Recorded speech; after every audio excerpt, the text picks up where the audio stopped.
Hi everyone, and welcome to the Disability Podcast with your hosts Eddie and Damo. On this episode, we'll be discussing the importance of meaningful relationships with Ebony Swan. Ebony is the Operations Manager at the Date-Ability Project and the Click Connection. This episode's content is intended for adult listeners and will have some sexual themes. Viewer discretion is advised. Thanks for listening and enjoy the podcast. Ebony. Welcome. Hi. How are you? Hi. I'm good. Good, thank you. Good. You had a good week? Yeah. I mean, for a Monday, it's not too shabby. The sun's shining, so I'm happy. Oh, wow. I actually forgot for a moment it was Monday. Thank you. You're welcome. Big welcome to the pod. I know Damon and I have been massive admirers of you for a long time. We've had the opportunity to work with you, network with you, and I've been an observer from a distance of your services that you work in and have just always been like, I just can't wait to refer someone to your services. And to be honest, I had co-workers that did, but I never had the opportunity to connect the dots. But such a great awareness piece today to further dive into the important topics of relationships and building skills and how the NDIS is built for that. So, big welcome. Thanks for having me. How'd you get into disability work? How'd you get into this space? How did I get into this space? Definitely not on purpose. I had moved out of home when I was 15 or 16. I needed a job. I needed money. And to be quite honest, I got a job as a support worker. I didn't have much understanding of people with disabilities or disability in general. My life was quite sheltered in that regard, but quite the opposite in many others. So I started working as a support worker. Awesome. I remember the first participant that I had, he was high support in every regards, medication, behaviours of concern, absolutely everything. And I remember finishing that first shift and I sat in my car afterwards and I bawled my eyes out. I was like, how am I going to do this? Like, I was so overwhelmed, but I kept going back. And every single day that I came back, I loved it even more, like learning new things, learning about other people, other needs and things that I wasn't aware of before. So I stayed as a support worker, worked my way up on the support worker ladder. I was a team leader and a manager. I've worked in regional Victoria for a while as well, within support work.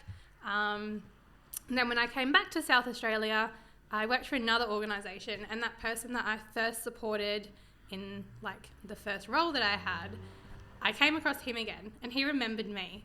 And it made my heart so warm because it had been like 8 years since I'd seen him. And he remembered me. He remembered the things that we used to do, the painting that we used to do. His dad remembered me from all the things that I used to do with him. So that was really nice as well. But yeah, once I started working in this sector, I never left and I don't ever want to leave. Nice. As I've stayed in this sector and grown myself, I became a mum. Obviously, when you become a mum, like everything changes. I knew I wanted to stay in disability, but I didn't want to work the 9 to 5 anymore, and I wanted to do something with more purpose. So when I went on maternity leave, I was a accommodations executive manager with a provider in SA. Once I had my son, I didn't go back because I decided that I need to do something that brings me more joy and gives me more purpose. I met Cheryl, who's the director of First Date Solutions, in a park in the northern suburbs of SA, and she's kept me ever since. My role has grown and changed, and she's encouraged me to have the freedom to make my role exactly what it is and with how I'm feeling and what I envision, and we both bounce off each other really, really well. So now it's been almost 3 years with First Step Solutions. Awesome. And it's gone so far. I'm stepping into more like panel style things now with conferences and whatever. So still doing my role, which is Operations Manager / Business Unicorn, but then doing some more conference appearances and stuff, which is cool. Sick. So good. Cheryl actually had First Step Solutions before I came along. So First Step Solutions started with financial literacy. So that's our OG program. So good. It's a 12-week financial literacy where we focus more so on the behaviours of spending rather than the actual spending. So it does include like basic budgeting, but it's more so like those dopamine hits. Like I have ADHD. I chase those dopamine hits hard. Like I get it. And that has a huge impact on people's spending. So, you know, like working together with a counsellor to break down those, I guess, barriers that's keeping them from saving or whatever, and then building up more positive ones so that they are able to. With that program, Cheryl noticed that there was a lot of people who were getting scammed. So one guy lost $160,000 just like that from online dating because he had no idea about online scams. So literally nothing. So like you start this financial program, you've got people who are maybe impulsive or just don't have all the information around how to spend money online. All of a sudden they've got access to Afterpay and all these sorts of things. Credit They're cards, clicking away, having quick fun. Loans. Things are getting delivered in 24 hours. Wow, this is great. And then next thing you know, they're searching other things and they're chatting with people who are scamming. Is that sort of what's happened? Yeah, exactly. And like that aspect of loneliness. So they talk to anyone that would talk back to them. So that was that particular person's one. He was chatting to this person who was showing interest. Fair enough, he wanted someone to show interest in him. It just happened that person scammed him out of a lot of money. Another instance that happened within financial literacy is we talk about social spending. So you talk about your weekends, your Friday nights, that type of thing. There was a few women who would talk about inviting guys from Tinder over to their house for Netflix and chill. They had no idea what Netflix and chill actually was. They lived alone. They were very vulnerable. They didn't understand boundaries or consent or anything like that, which was a huge red flag. And there was nowhere to refer these people to get education on like online scams, online dating, keeping safe, that you probably shouldn't invite guys from Tinder over to your house when you've never met them before. You do you, but probs don't. And there was just nowhere to refer them to. So Cheryl created the Date-Ability Program. She pulled together a team of psychologists, counsellors and sexologists, and that's how it began. And I joined Cheryl I don't think she was running the programs not even for a year before I joined her. That's awesome. And I can totally see why you keep getting referrals. Yeah. You don't need to report, unfortunately, why you don't need to share that you do that services in a big way, because there's people out there who need that. There is, and there's a lot of people out there that don't even have disabilities that would benefit from things like that. Yeah, absolutely. Yeah. Awesome. Part 2 of your services. So that's like the origins, and then you've had these people come along that have been like, oh, we also have some other, I guess, impulsive or choices, or maybe just some lack of awareness around like some other life decisions as well. Yeah, some fun life decisions. Yeah. So that's how Date-Ability happened, was just from a gap that people were sharing with us. They didn't know what to do about it. We didn't know what to do about it. We couldn't refer, so we created. So Date-Ability started off as a 4-week program where we just assumed that the people that were coming along had an understanding of basic sex, basic hygiene, basic sexual well-being, and we learnt that we shouldn't have made that assumption. I bet you were horrified at what they didn't know. Horrified. Yep. I mean, I've learned everything I know about dating and relationships from Tinder, which is probably not a good thing, but knowing that people who are vulnerable and more often than not in these situations, the fact that they don't get taught this at school, like even a basic level, is just disgusting, and that they're not learning it from anywhere else either. So how many did you have at your first event attend? At Date-Ability? Yeah. I'm pretty sure participant-wise when we had Date-Ability there was about 10 people that came to the first one. Nice. So we started off just here in South Australia, and then support coordinators from Melbourne heard what we were doing. And they picked up the phone and they called us and they were like, we need it in Melbourne. I've got participants who could really use this. Telehealth only gets you so far. It is held in a small group, so there is that component of socialisation, and opportunity to create connections as well. So we started running it in Melbourne. From Melbourne it went to Sydney. From Sydney it went to the Gold Coast and Queensland and Brisbane, and then it went to WA as well. So we're pretty much spread like wildfire. We're taking over the world. Just not Northern Territory or the ACT yet. That's right. Yet. Oh, awesome. Yeah. Awesome. So yeah, the last 2 days. So now it's a 6-week program because we added in education around safe sex, sexual well-being, intimacy, and also how to get ready for a date as well, or get ready for your consensual one-night stand. So we involve a lot more education around staying safe sex-wise as well.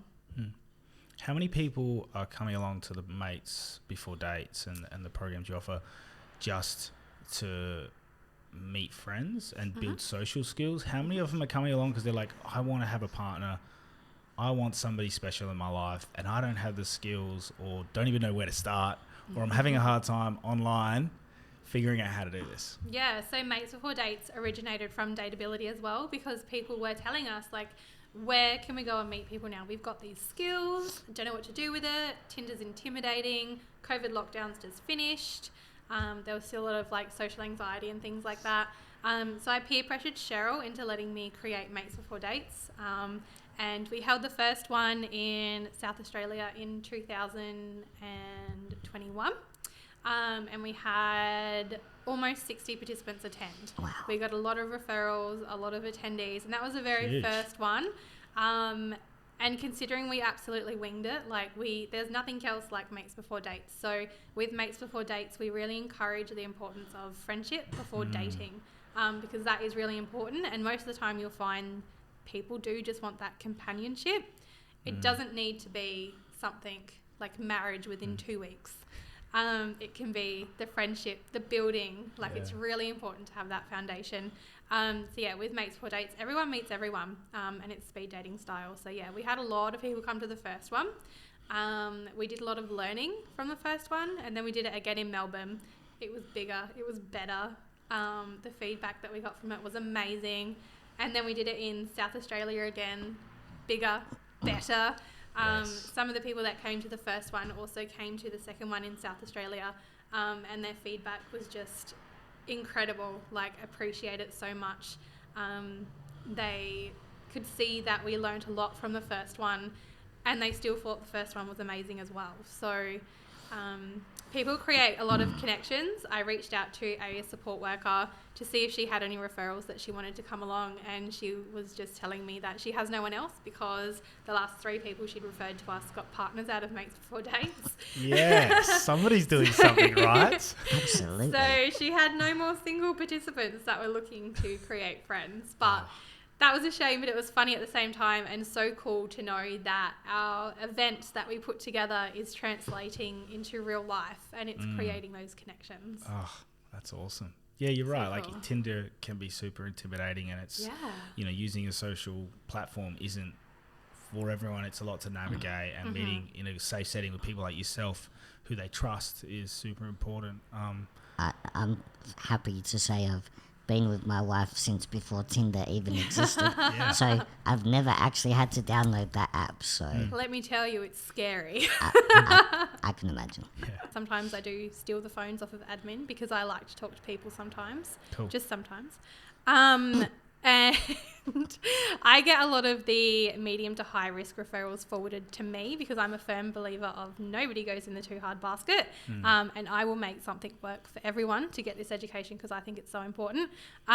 People can dress up, they can be casual as long as they're comfortable. That's what matters most.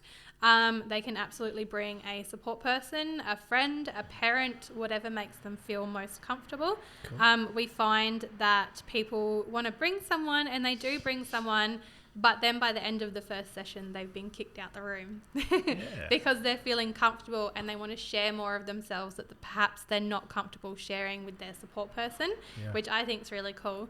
So the first couple of days are around boundaries and consent and self-awareness. So we're really big on people understanding their values, understanding their boundaries, because that's what we need to get across to other people. We want to provide the tools for people to be able to advocate for themselves, because as much as we're here saying like everyone has a right to have sex, that's great, you do it, great, be safe. We're also firm about you need to say no when you don't want to, and you need to have the strength to say no and the tools to say no. That's just as important as having safe sex. Is if you don't want to, you don't have to. You just need to communicate that whether it be with your body, with your voice, with whatever works for you. So just knowing yourself, being self-aware of your own limitations as well, and getting them across. Why do you think disability and sex is still such a taboo subject? It makes people uncomfortable. So uncomfortable. Yeah, it does. But why? I just think because it's not talked about enough. I think that people can't wrap their heads around certain situations. Is it a visual imagination of, I can't, like... Quite possibly. Or just, I know a lot of people from older generations, they just can't open up to the idea that people with disabilities who, as far as they know, when institutions were still around and things like that, that was unheard of. So they're still stuck in that era. I know there's plenty of people out there of the older generation that think even someone like me should be in an institution. Absolutely. Or in a box under a bridge somewhere. Yes. You know? Yeah, absolutely. And that's a lot of it. Unfortunately, with that older generation, it's really hard to switch their perspective. And very few of them are willing to switch their perspective. And then it's a learnt thing from their kids and whatever, who are thankfully more open to changing their perspective. But I think it's just the unknown and not wanting to know more about it. Yeah. And it's scary and it's intimidating, and sometimes people like their own little familiar bubble. But I like to pop those bubbles. Hey everyone, just a quick interruption from today's podcast to share with you about today's sponsor, FlexCare. FlexCare is an SA-owned and operated allied health service provider offering in-home services across Metro Adelaide and from our Norwood clinic. They offer occupational therapy, physiotherapy, podiatry, exercise physiology, and therapy assistance. If you're in need of therapy to achieve an NDIS goal, get in touch with them today. FlexCare is an NDIS registered service provider. Now back to the podcast. I mean, my wife and I have had, things said to us in the past, not necessarily about the sexual side of things, but, my wife is, when we've had a baby in a pram, we've had some old people come up before and, oh, cute baby, blah, blah, blah, and they ask her, whose is it? Yes. And she says, his, and they look at me, and we had one lady one day turn around and say, oh, that poor child. Mm-hmm. Oh. Like... that's gross. It is. Yeah. But it's out there. It happens, and it's probably the most hurtful thing anybody can say. Yeah. I'd rather them pick on me about my disability or something, not pick on me as a man producing a child. Yeah. Yeah, and I think with people like Dylan Alcott, people who are in the spotlight, I think he may be pregnant with his wife/girlfriend. I think she's a sexologist as well. Yeah, she is. Yeah. Chantel Otten, she is a sexologist, and they're both amazing advocates. But he posted a little sneaky Instagram post this morning of a sonogram. So I'm not a factual person on this, but I'm pretty sure. I know that they've said before that they're trying, and a lot of the comments under that was how. Like, I've never had anyone ask me how my son was created, but I'm sure that's a question you may have had, Damien, and like Dylan, and like I don't understand how society thinks it's okay to ask a wheelchair user or something like that how they had a child and how they've had sex. But nobody's asked me that question. Yeah. Like, because you can't do that. I guess to the general person, it's obvious how you've done it. Yeah. Whereas for someone like myself, where I'm only 3 foot nothing. Yeah. It's like, well, okay, that's weird. How'd you do it? I usually just crack jokes and say there's all sorts of swings hanging up in my bedroom. But there's not. But, but the thing is, we all have our needs. Yeah. We all have the mental capacity to know what those needs are, but some of them just don't know how to react or think on those needs. Absolutely, and that's something that we get a lot of referrals for the Date-Ability program. Is it'll get sent to me because it's medium or high risk, that they have some sexualized behaviors and tendencies and things like that, and it all comes down to that human urge. Everyone has those human urges. It's what we do with them that can be a problem sometimes. Absolutely. Obviously, if you've not had education or you don't have that urge to do certain movements that come naturally, like, you're going to do things that aren't society accept it until you're shown or taught how to release those urges in a more positive way. And the last thing you want is one of your clients with a intellectual disability suddenly getting a police record Yes. because they just don't understand what they're doing is wrong. We've had a lot of people attend our program with families and support workers say that, you know, they wish that this person had access to the program when they were a teenager because they could potentially not be in that situation anymore. I can openly say that I wish things like what you do now were available when I was a teenager. Yeah. Absolutely. I would have attended in a heartbeat. Yeah. It would make such a difference to how the world is today. You know, if people talked about that when you were a teenager. Yep. Not saying you're old, Damien. I am. And just for those listening at home, your groups are run by counsellors as well. Yeah, am I right? counsellors, so- psychologists and sexologists. We have a really diverse team. We encourage uniqueness in our staff. So even though the content is set, we really encourage them all to make it their own within their allied health profession. So we've got like Deb over in Melbourne. She's a sexologist with a background in education and disability. Awesome. And the way she facilitates the program is amazing. Renata here in SA, her background is in counselling and education as well. And she's just amazing as well. So all of our counsellors, psychologists and sexologists are just incredible people. Awesome. Yeah. Love it. Exciting stuff.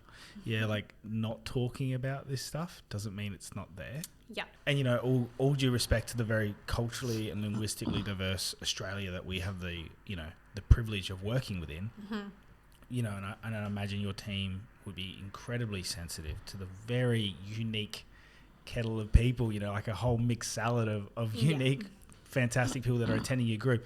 The reality is, like, just because we don't talk about these things doesn't mean people don't have these physiological and biological, like, feelings and responses. Like, it is there, and it's good to have these conversations and start promoting the safety of these people, these amazing people in our community that just need, you know, they want to know, they want to be educated, you know. It's so good. And I am going to show my age just for a minute. Back when I was in high school, back in the 90s, I used to do my weekly hydrotherapy lessons at a place called Minder Home down at Brighton. Yeah. And back then it was an eye-opener because you'd go through there to get to the pool and you would openly see, you know, some Down syndrome people just going at it out in the open. Like, and things like what you do didn't exist back then. No. And as I'm sure you're aware, Down syndrome have a really high levels of testosterone, sexual needs or whatever. And back then they were all just left to go at it. Yeah. And it was actually pretty horrifying. So, Yeah. so probably no education for staff as There well. was no right? education for staff. No. They were just, oh, they're Down syndrome, that's what they do. Yeah. Yeah. No sort of stepping in and talking about appropriateness and here's Yeah. like, don't do this, do this. Yeah. I've heard that some pretty bad things back when there was institutions and things around sexualized behavior and even food times. Like, it was pretty scary to think that that was really not that long ago. No, Super it was in my scary. lifetime. Like, Yeah. I'm obviously older than the both of you, but it's still, you know, we're only talking 25 years ago. Yeah. Yeah. And it was really, really intimidating for, you know, a 14-year-old boy in a wheelchair to go through there and see all that and think it was okay and think that, why is the staff allowing this? Yeah, there's no way that would happen these days. No. No way. No. Come a long way, still got a ways to go, hey? Absolutely. Yeah.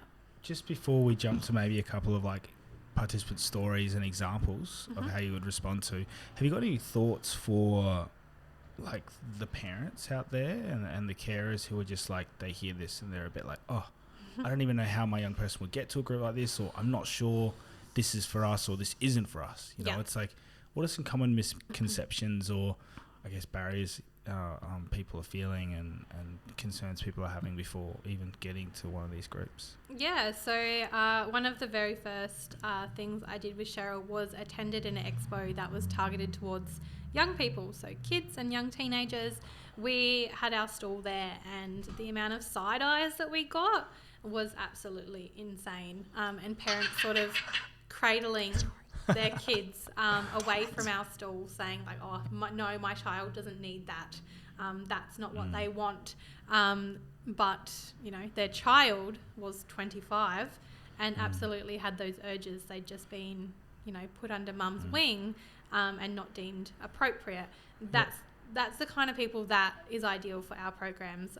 We're not out here saying that everyone should be having sex at every given opportunity as long as it's consensual. That's not what we're about at all. If you're going to, consent, safety, absolutely. But we're here for teaching advocacy as well. So for those people who aren't ready to have sex, but they want to know about sex, and when they are ready, they want to do it safely, or even have a better understanding of themselves and their level of comfort, and reading somebody else's boundaries and somebody else's consent levels as well. So having safe sex is just as important as saying no.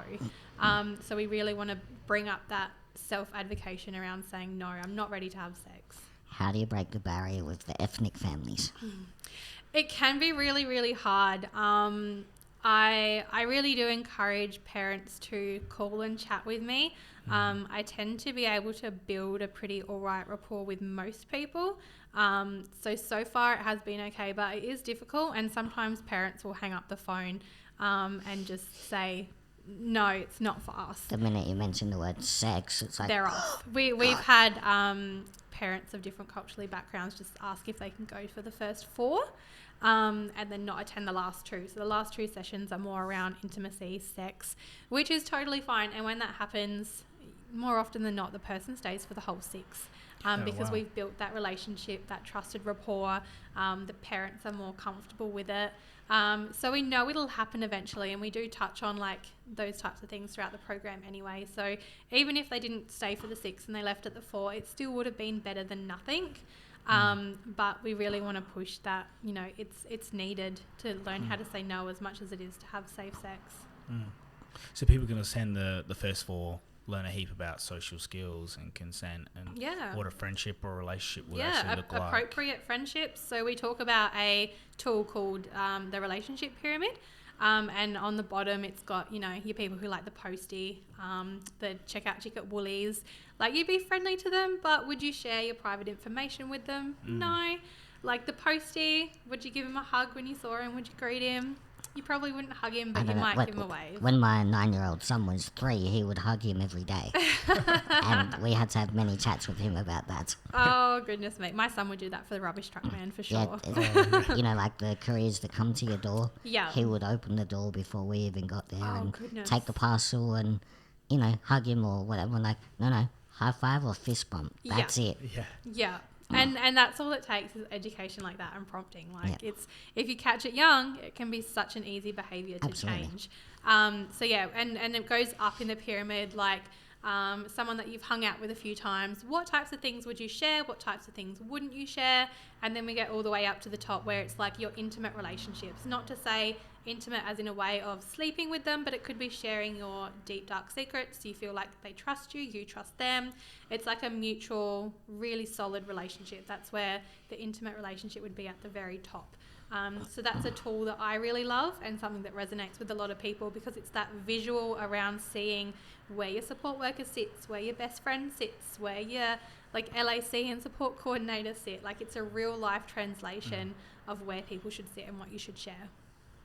Nice. And what, in a demographical sense, what would be the most common type of disability would you have that attend your programs? Intellectual disabilities, for sure. So, like autistic? Yep.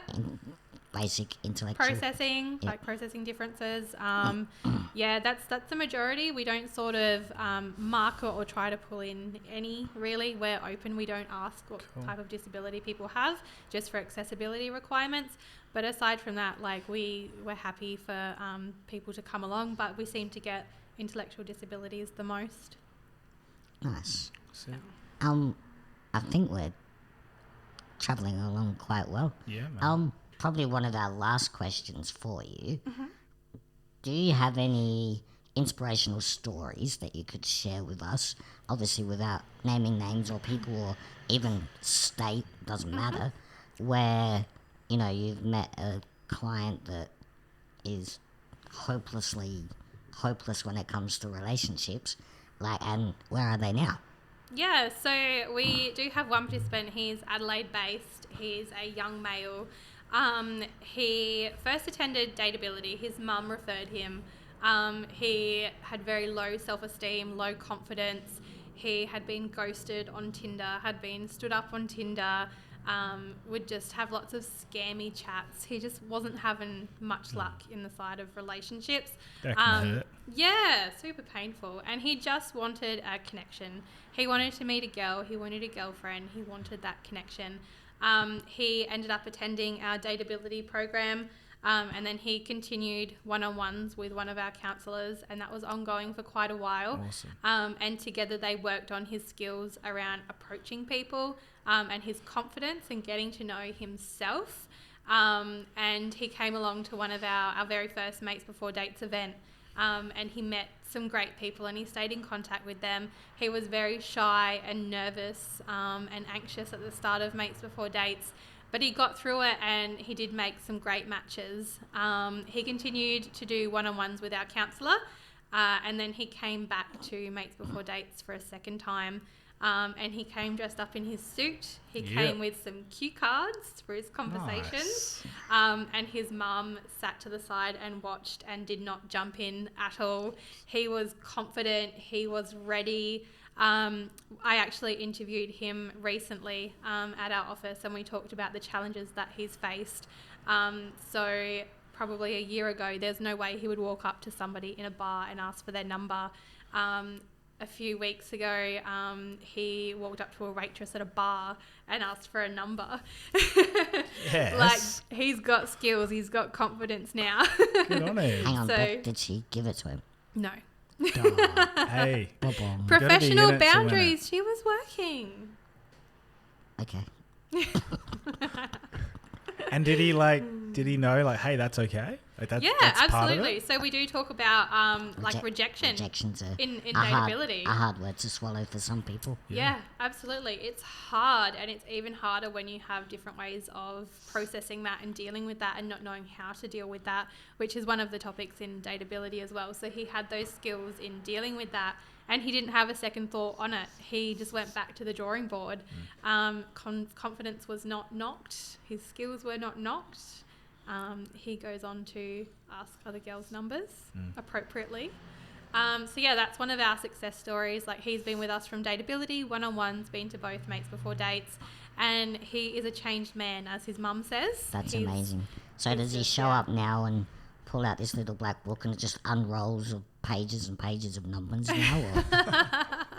I'm sure it does. I wouldn't be surprised. He was a super kind and empathetic person. That's so, awesome.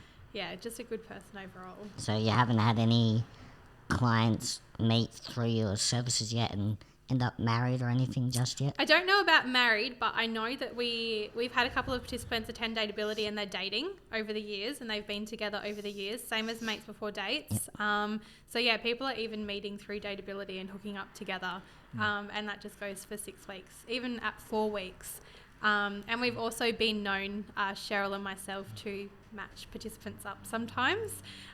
So like, we got a call from a participant the other day, and he's really lonely. He's got these hobbies, and it's just general chit chat. And then we got off the phone and we're like, hang on, I remember another participant that had similar interests. And then it's like asking if it's okay if we share information for this, that, and the other. So like, we get to know our participants at a really good level. So sometimes we do some sneaky matches behind the scenes. So who needs Tinder? Exactly. Just swipe Date-Ability. Exactly. Give us a call.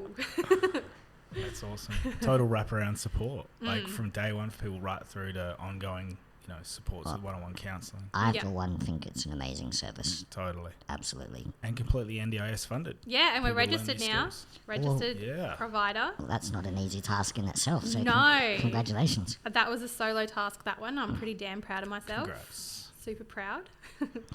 Well, ultimately, I just wish that this type of service was around for me back in the 90s. Yeah. Like, I went to quote-unquote normal schools. Yeah. My whole schooling life, I went to normal public schools. All my friends were normal. I mean, you know, what's normal? But you get what I'm trying to say. Yeah. They're all able-bodied people. Yeah. No disabilities. My first ever friend that I had that had a disability turned out to be my wife. Yeah. There you go. So I never had friends that were disabled. You know, and I had issues back then where, you know, 65% of my friends were female, and we were great friends. But I always fell into that, I wouldn't say a trap, but where I would show that I wanted more, and it came back to the whole, oh, God, the dude in the wheelchair wants to be more than just friends. Yeah. And back then it wasn't so openly spoken about, I guess. Yeah. You know, and that plays on you a lot. Absolutely. A lot. And it plagued me for years. You know, made me not want to, you know, ask people out. Made me not want to become friends with females just because I knew where it would always end up. Friend zoned. Rejected.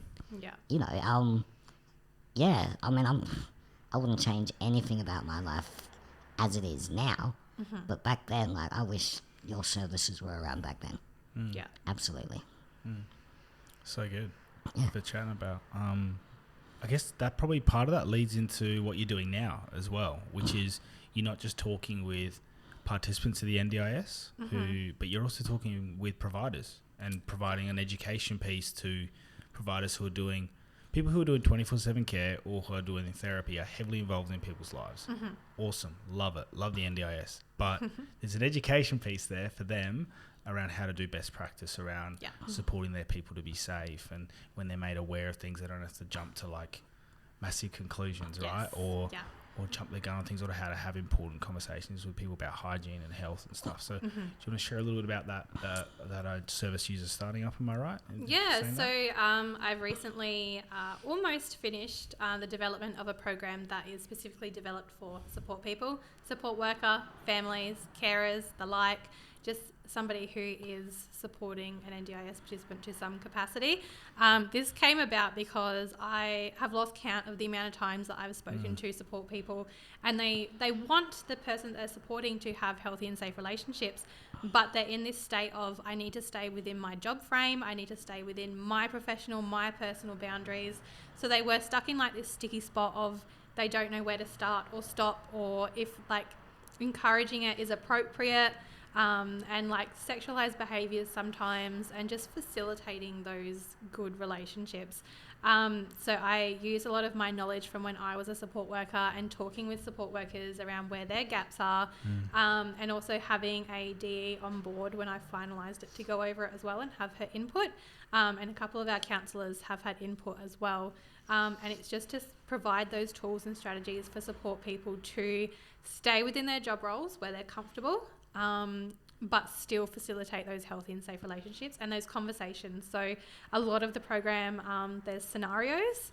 So we talk about scenarios that probably most people are familiar with. So the tricky conversations that come up around sex and how to have it and what to do, and, you know, the red flags around if somebody mentions like a little bit of a side comment of what somebody said on online dating or something, that it can create a red flag in that support person's head and be like, hang on a minute, and sort of inquire further, and how to inquire further about that, and how to have those conversations so that they lead to something positive instead of just shutting it down.